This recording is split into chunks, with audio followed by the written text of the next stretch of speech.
With the stories flying around that the Chief Justice of Nigeria allegedly met Tinubu in London. This is CJN Ariwola in a wheelchair on his way to London. This reveal was made by the People's Gazette. The interesting thing about this reveal is that they said they intentionally withheld the CJN's photos and the specific hotel he stayed in to protect their source. So it looks like they know what they are doing. It might not be fake after all. Also, will the CJN be that careless? Even if he has links with Tinubu, he shouldn't be seen with him at this time because that will mean conflict of interest and he will have no other choice than to honorably excuse himself. Anyway, whether this story is true or not, Tinubu has every reason to be worried. His camp is worried. They know they didn't win the election. Look at the celebration going on in Abia State, unlike what happened when Tinubu was declared. That's how you know who the people voted for. And let's not forget the lady that made it possible. She did the right thing in Abia State, but we will come to that later in the video.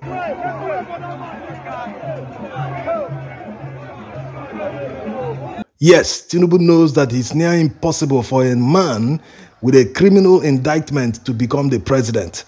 And as a man who believes that everyone has a price, all his political life he's been busy buying people's loyalty in the guise of helping them. All this he did because his eye was focused on Nigeria's top job. But now they've rigged themselves in. The rightful owner is knocking at the door, demanding they return the people's mandate.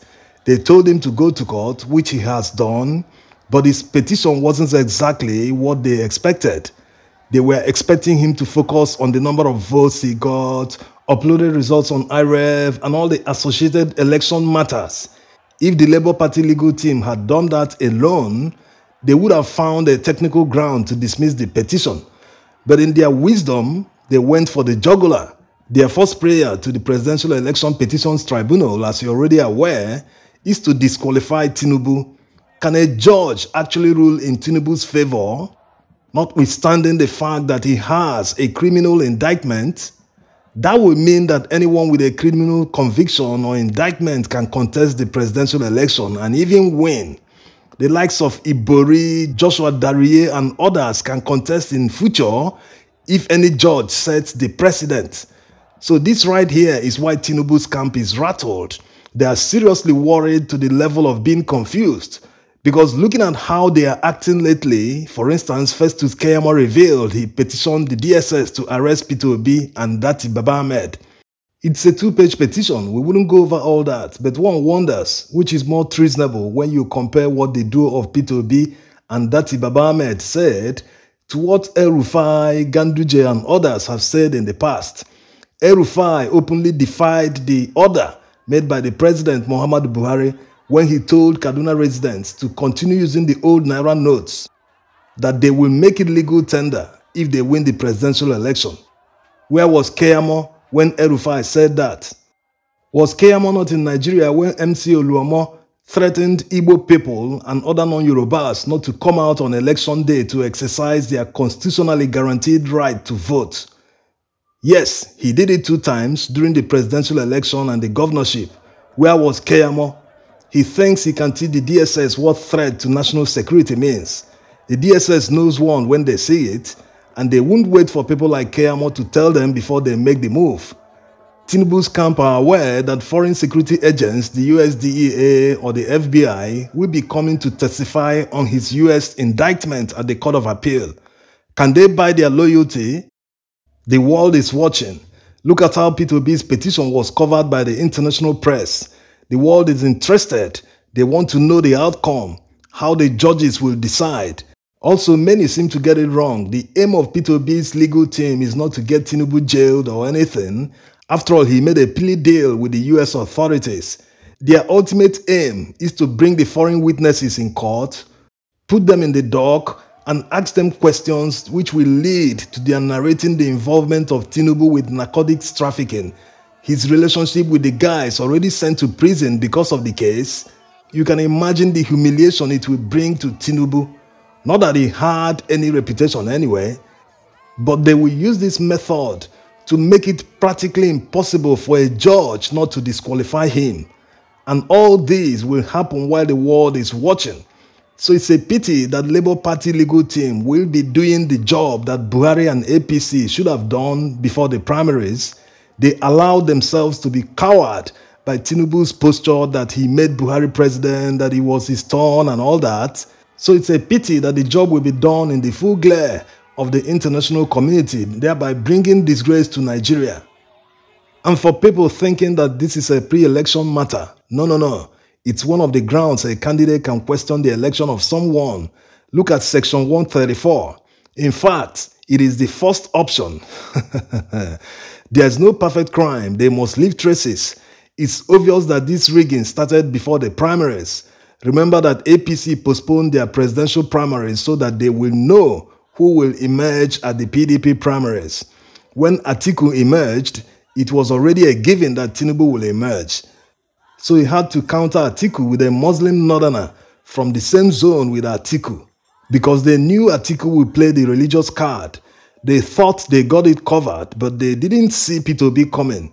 When P2B's campaign started gaining ground, they started pushing false narratives like he can't win, he's going nowhere, no one knows him in the north, he can only take votes from PDP. And now, after the election, they are pushing the narrative that P2B came third. Why does he think he can win in the court?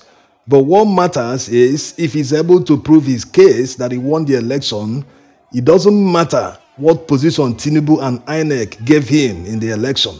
They will all be declared null and void by the court, and he will be awarded the winner of the election. It all shows how they planned the rigging of the election. They were so engrossed in allocating figures that they completely forgot about the Federal Capital Territory. Or maybe they tried, but they couldn't get people to play ball in the FCT. And it shows that they took advice from the likes of Keyamo about the 25% requirement in the FCT. Although the Supreme Court has ruled on this matter, let's take another look because it is actually written in plain English. The Constitution says that a candidate for an election to the office of president shall be deemed to have been duly elected where he has the highest number of votes cast at the election. This one is known, and he has not less than 1/4 of the votes cast at the election, each of at least 2/3 of all states in the federation. What you are looking at here is the word each, which separates the states from the Federal Capital Territory. And if the Federal Capital Territory is among the states of the federation, they wouldn't need to add the word "and" at the end. This was exactly the interpretation of the Supreme Court in 2008. So Tinubu's camp knows that without the court hearing the main plea of P2B, they would have reached judgment on the issue of non-qualification and non-obtainment of 25% in the FCT. That's why they are running Helter-Skelter. The way they didn't see P2B coming was the same way they didn't know about the FCT requirement. Also, it makes one question if the whole thing was a setup by the INEC chairman. Are they saying that INEC doesn't have a legal advisor? Even after the statement by the former INEC Commissioner Mike Igini that the FCT is required to declare a winner. Also, Olisa Bakoba, a former NBA chairman, wrote INEC on the same issue in January. Anyway, all these unforced errors are the advantage of P2B and the Labour Party. Let's see how the judges will decide. The world is watching. They are gone, never coming back again. Now, let's go back to Abia State election, which was finally called by Professor Nnenna Oti. I have spent the better part of my adult life in pursuit of the high ideals of good governance, which includes, but are not limited to the following: the rule of law, transparency, accountability, inclusiveness, etc. Yes, there's no question about her integrity, unlike another professor in Enugu who confessed that he was given the figures in Abuja to announce that he doesn't know if the figures are real or not. One wonders why he didn't emulate what the professor did in Abia State. Anyway, the Labour Party candidate will challenge the declaration in court. Let's see how it goes. In Abia State, the PDP manufactured figures, but the Prof and Labour Party resisted. Obingwa local government area has a total of 157,000 voters, and the PDP rigged and wrote 108,000 votes from the local government area alone, which became higher than the PDP candidate got in the remaining 16 local government areas. How possible can that be? In the end, the true votes of the people were allowed to stand, as you can see the real vote numbers from the local government area. Also, the joy and carnival you see in the streets of Abia is because the people have finally defeated PDP that has held the state down for the past 24 years with nothing to show for it. From secondary school teachers who are being owed salaries to college of education workers, pensioners, local government workers, many workers are being owed many months of salary arrears. And the governor-elect has already said that payment of salaries and pensions will be his top priority, and he hopes to clear them before the end of the year. Congratulations to the people of Abia. You finally defeated the people that have held you down for many years. Thanks for watching.